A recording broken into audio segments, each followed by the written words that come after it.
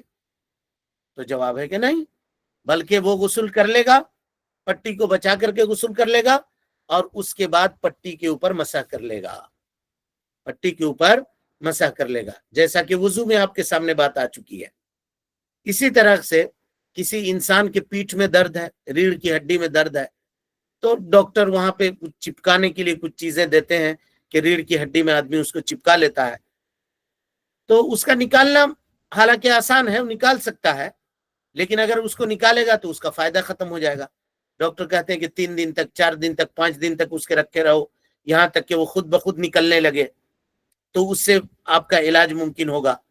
بار بار نکالے لگائے تو اس سے علاج کے اندر خلل واقع ہوگا، تو اب اس کا نکالنا ضروری نہیں ہے، وہ ویسے ہی غسل کر لے اس پٹی کے اوپر اور اس جگہ پہ مسح کر لے۔ تو جو ضرورت کی وجہ سے جسم کے اوپر باندھا یا لگایا گیا ہے اور اس کے نکالنے میں ضرر ہے، نقصان ہے، تو اس کو نکالے بغیر آدمی اگر غسل کرتا ہے اور اس کے اوپر مسح کر لیتا ہے تو درست اور جائز ہے۔ یہاں پر فقہا نے ایک مسئلے کے اوپر گفتگو کی ہے، اس مسئلے کو ذرا سمجھیے۔ کہتے ہیں کہ وہ آدمی جس کے ہاتھ میں یا پیر میں یا جسم کے کسی حصے میں پٹی بندھی ہوئی ہے، تو کہتے ہیں کہ اس کو جنوبی ہونے سے بچنا چاہیے۔ فقہا کا قول نقل کر رہا ہوں میں، کہتے ہیں اس کو ناپاک ہونے سے بچنا چاہیے، یعنی خود سے کوئی عمل ایسا نہ کرے جس سے وہ ناپاک ہو جائے۔ رات کو سویا ناپاکی ہو گئی، یہ الگ چیز ہے، یہ خارجن، یہ اس کے قدرت میں اور اختیار میں نہیں ہے. لیکن بعض فقہا کہتے ہیں کہ نہیں، وہ ناپاکی اختیار نہ کرے، یعنی مثلا اگر وہ بیوی والا ہے تو ملاقات نہ کرے اس سے.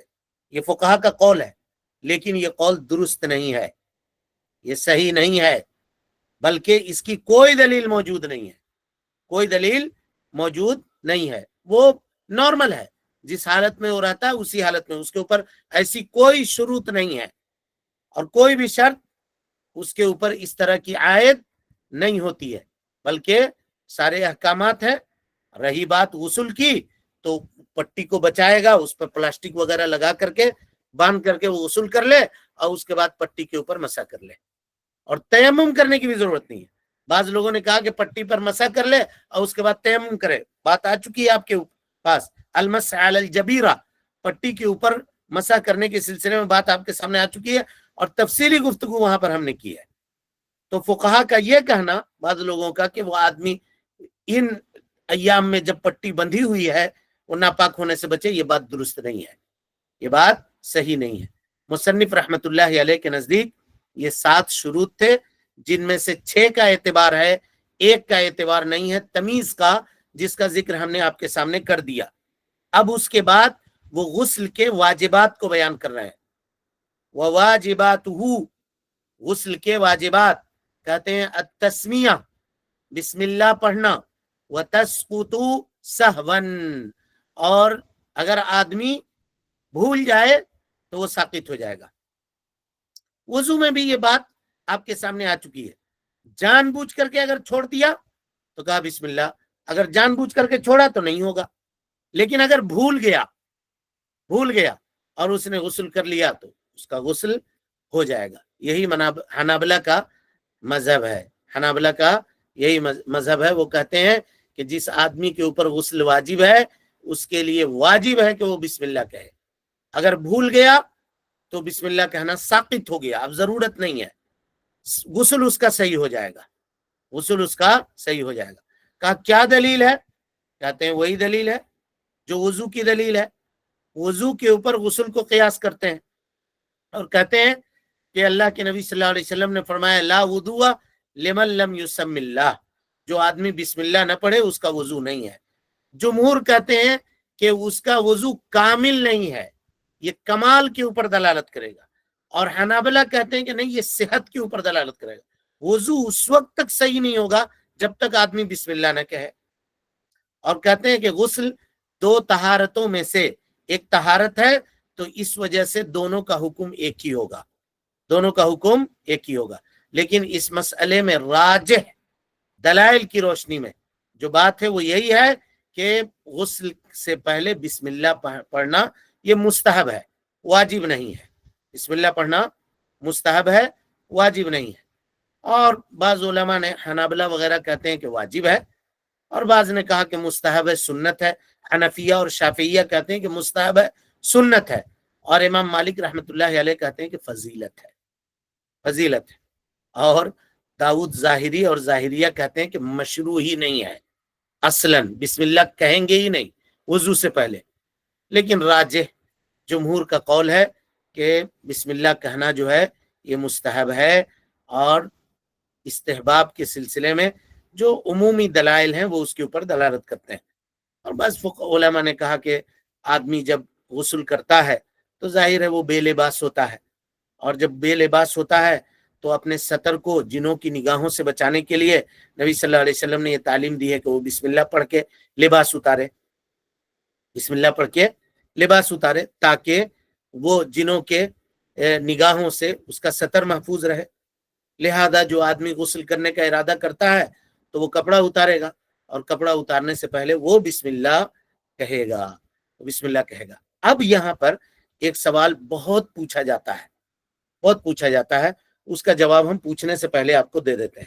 اب کوئی کہے کہ ہم حمام میں غسل کرتے ہیں، اب وہاں کیسے بسم اللہ کہیں؟ تو دیکھیے، جو لوگ بسم اللہ کو مستحب کہتے ہیں ظاہر ہے حمام میں نہیں کہے گا، وہ سیدھی سی بات، حمام میں نہیں کہے گا بسم اللہ. اور جو لوگ واجب کہتے ہیں جیسے حنابلہ ہیں، شیخ ابن عثیمین رحمت اللہ علیہ اور شیخ صالح فوزان رحمۃ اللہ علیہ، ان دونوں کا فتویٰ ہے کہ آدمی حمام میں بھی بسم اللہ کہہ سکتا ہے، یہ واجب مانتے ہیں۔ کہا اقل شیء بسم اللہ یا اللہ کا ذکر کرنا حمام میں یہ مکروہ ہے، اور کہا کسی بھی مکروہ حکم سے کوئی واجب حکم ساقط نہیں ہوتا ہے، اور بسم اللہ پڑھنا حنابلہ کے نزدیک واجب ہے، لہذا اس کو پڑھنا پڑے گا حمام کے اندر ہے تب بھی۔ اور بعض فقہا نے تفصیل بیان کی، کہا کہ دیکھیے ہم آج کل کا جو حمام ہے، کہا وہاں پر کچھ چیز باقی نہیں رہتی ہے، آدمی اپنی ضرورت سے فارغ ہوا اور اس کا فلش کیا، پانی بہایا، سب چیز صاف ستھرا، کچھ بھی وہاں رکا نہیں، تو ایسی صورت میں وہاں پڑھ سکتے ہیں۔ اس زمانے میں جو ہوا کرتا تھا تو اب ظاہر ہے پرانے زمانے میں دیہات میں آپ لوگوں نے بھی دیکھا ہوگا یا نہیں بھی دیکھا ہوگا، جو ہے زمین پہ گڑھا بنا دیا جاتا تھا اور اس کے اوپر آدمی بیٹھ کر کے اپنی حاجت پوری کرتا تھا، جبکہ وہ چیزیں زمین کے اوپر ہی ہوتی تھی۔ اللہ سبحانہ و تعالی آپ سب کو عزت عطا فرمائے۔ لیکن اب وہ معاملہ تو رہا نہیں، اب آدمی پانی بہا دے تو پانی سے وہ سارا معاملہ صاف ستھرا ہو جاتا ہے، تو وہاں کہہ لیں گے۔ اور کچھ علماء نے اس سلسلے میں یہ بیان کیا کہ دیکھیے اگر وہاں جا کر کے کہنا یہ ہے تو اس کی تفصیل کیجیے۔ کہا بعض جگہوں پر آپ دیکھیے گا، خاص طور پہ ہوٹلوں پہ، اور بعض لوگ اپنے گھروں میں بھی کرتے ہیں، کہا کہ جو واش روم کی جگہ ہوتی ہے، یعنی قضاء حاجت کی جو جگہ ہوتی ہے، اس کو پارٹیشن کر کے اس کو الگ کر دیتے ہیں، اس حصے کو، یعنی کبوٹ وغیرہ جدھر لگا ہوتا ہے وہ حصہ الگ ہوتا ہے، وہ آدمی ادھر اپنی حاجت پوری کرتا ہے، اور غسل کرنے کے لیے الگ مقام ہوتا ہے، اگرچہ دونوں ایک جگہ ہے لیکن بیچ میں پارٹیشن ہے۔ تو کہا اب ایسے ہے تو ادھر وہ بسم اللہ پڑھ سکتا ہے، کوئی حرج کی بات نہیں ہے۔ اور اگر نہیں ہے، گھر میں جیسے ایک ہی طرف ہے، ایک جگہ کو اونچا کر دیا، جدھر حاجت پوری کرتے ہیں اور جدھر غسل کرتے ہیں اس کو نیچا رکھا اور ادھر غسل کرتے ہیں، عام طور پہ گھروں کے اندر جو لوگ بناتے ہیں وہ اسی طرح بناتے ہیں۔ تو کہا یہاں پر کیا کرے وہ، بسم اللہ اللہم انی اعوذ بک من الخبث والخبائث، یہ پہلے پڑھے، یعنی واش روم جانے سے پہلے، اور پھر اس کے بعد پھر بسم اللہ پڑھے اور اندر داخل ہو۔ کہا پہلی مرتبہ جو بسم اللہ پڑھا وہ جنوں سے اپنے سطر کی حفاظت کے لیے، اور قضاء حاجت کی جو دعا ہے یعنی واش روم جانے کی جو دعا ہے وہ پڑھا، اللہم انی اعوذ بک من الخبث والخبائث، اور اس کے بعد جو دوسرا بسم اللہ پڑھا، کہا یہ وضو کے لیے، یہ وضو کے لیے۔ اور بعض فقہا نے کہا کہ دل میں پڑھے، زبان سے پڑھنے کی ضرورت نہیں ہے، دل سے پڑھ لے۔ تو یہ سارے مسائل ہیں، لیکن اگر مستحب کہہ دیتے ہیں تو پھر ان مسائل کی اور ان توجیحات کی ضرورت ہی باقی نہیں رہتی ہے۔ انشاءاللہ اس مسئلے میں آگے پھر گفتگو کی جائے گی۔ اللہ سبحانہ و تعالی سے دعا ہے کہ وہ ہم سب کو حسن عمل کی توفیق دے، ہم سب کی اصلاح فرمائے، نیکیوں کو قبول کرے، سیئات سے درگزر فرمائے، جب تک زندہ رکھے دین اسلام پہ زندہ رکھے، اور جب اٹھائے ایمان پہ اٹھائے۔ اقول قولی ھذا واستغفر اللہ لی ولکم ولسائر المسلمین من کل ذنب وخطیئۃ فاستغفروہ انہ کان للأوابین غفورا۔